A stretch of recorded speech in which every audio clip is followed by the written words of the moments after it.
Should you be spending money in this game or no? You want to be free to play? You want to be pay to play? Whatever the hell you want to do is up to you, but we're going to talk about it because it is debatable. I've heard people that I've told that, yeah, I spent a little money in my phone game. They're like, man, that's ridiculous. That's dumb. And I'm just like, well, let's talk about that while you sip your beer.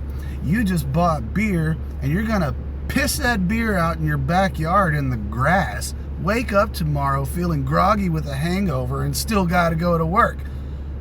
We all got our vices, yo. I mean, shit. Beer, mobile gaming. I tend to do both. I don't complain. Now, Mrs. SWADE, however, does not really appreciate the expenditures in the game. I'm going to show you a picture of her and why I listen to her, because she's something else, man. Let's check this out. Bam. I mean, look at them eyes, man. How you going to turn that down? She say stop spending. You stop spending, bro. I mean, she's a trophy wife. What you gonna do? That's some arm candy, homie. So yeah, dude, I listen. When she says be quiet, I be quiet again. Well, I mean, I'm sitting in the truck right now recording this, so maybe not so much. But on to the matter at hand, the business, the bee's knees. It is one of those things to where, man, if you are going to spend in this game, let's take this Yum event that's going on in 131 right now. You kind of want to buy smart. You don't want to break the bank.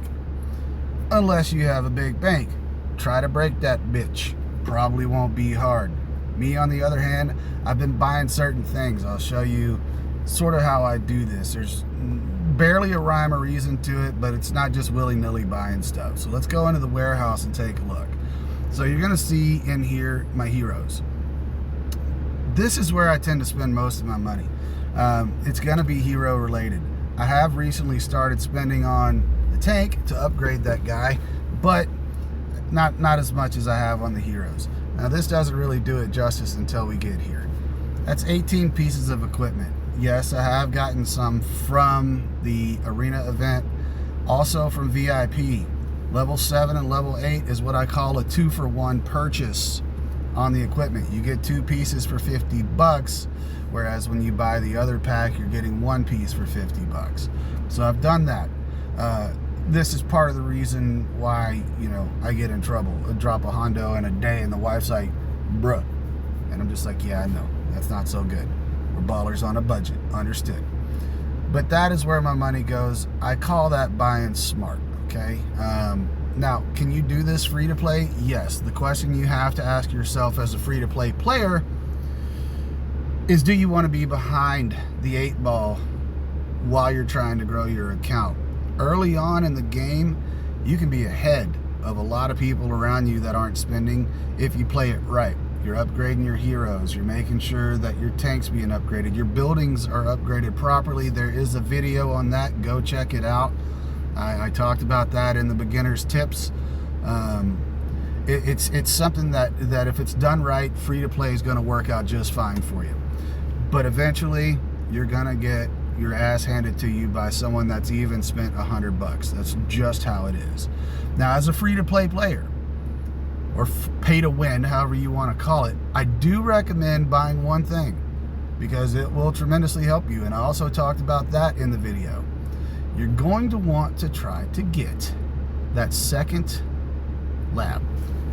The reason for that is now you can do 2 researches at one time, which will make you a lot stronger. It will give you some more buffs. You'll have more troop attack. You'll have more march speed. You'll have more production in your mills and shit like that.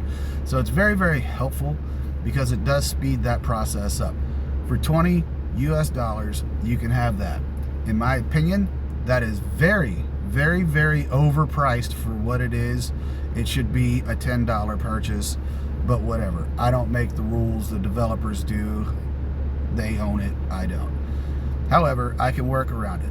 You know, if you have to save up, you know, for a week or a month to get that $20, then do it because that's worth it if you're going to spend the money in the game. One of the other things that I've noticed too, and again, I touched on this in the beginner's guide, people are just rushing that HQ level. Don't rush that thing, man. There's other buildings that are just as important. So your camps, you want to keep those at the same level as the HQ. So next time you upgrade, you're only doing 1 level of upgrade. to get to the next tier of troops in this case for me. I'm level 23 on the HQ, going to 24. I'll be able to promote the troops very quickly after this. All I have to do is upgrade the camps to 24 and we're done. A little bit of looting. Sorry guys if you're in 131, but that's how it goes.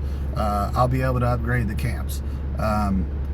With that said, I think that's really all there is. You just have to kind of weigh out your options there. Do you want to spend a little bit of money? And if you do, buy right. Buy towards something. Don't just buy the diamond packs. That's useless. I think those things are just a waste of money.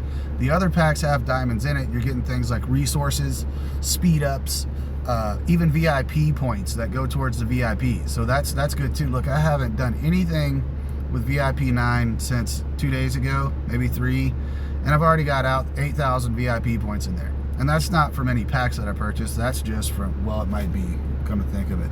I don't want to lie to you, but yeah, whatever. There's 8,000 points in there. So that's how that works. In other words, pick which way you want to go, but don't be a free-to-play player that's going to complain in world chat that you got your ass handed to you by somebody that's a whole lot stronger. I mean, look, the strong will survive, right? So that's how these games work. It's not personal. It's just how they work. You're going to go burn a city. You're going to attack troops. You're going to kill your own troops when you go attack somebody else's HQ. That's how it works, guys. We just did a video removing our nap rules in 131 for 24 hours. You know, I guess it's a matter of perception. Some said it was super fun. Some just cried all day in world chat, is what it is. But the purpose behind this kind of stuff is to, hey, get your woes out, and you know, if you got a beef with somebody, take it out. It's that high school mentality. You know, you're not going to be friends until you go duke it out on the playground, bro. You know, now you're homies for life, whatever. So that's just kind of my way of looking at it. Going back to pay to play, you guys that are spending, hopefully you're spending on the badges when you can, because the research is a pain in the ass. Those badges suck. They're hard to come by unless you're buying packs. I do get that. If you guys have any questions or want me to dive into anything deeper on free to play versus pay to play or pay to win, however you want to call it, just let me know in the comments. Like, subscribe, check out the other videos I put up. Some of those are feedback from members that already play the game. Yeah, man, that's really all I got on this one. We'll check you guys on the next one. Canyon Clash is coming up. I'm going to be trying to live stream that, but as you guys saw on my live stream, I kind of suck at that. If not, I'll just record it and post it for you to watch. Canyon Clash is super fun. Watch the video on how that run down on the last one if you need any tips and tricks on that one. We did our best, and it was our first one, so we did okay. Now maybe it was our second. Doesn't matter. Runs the same. All right, guys. See you later.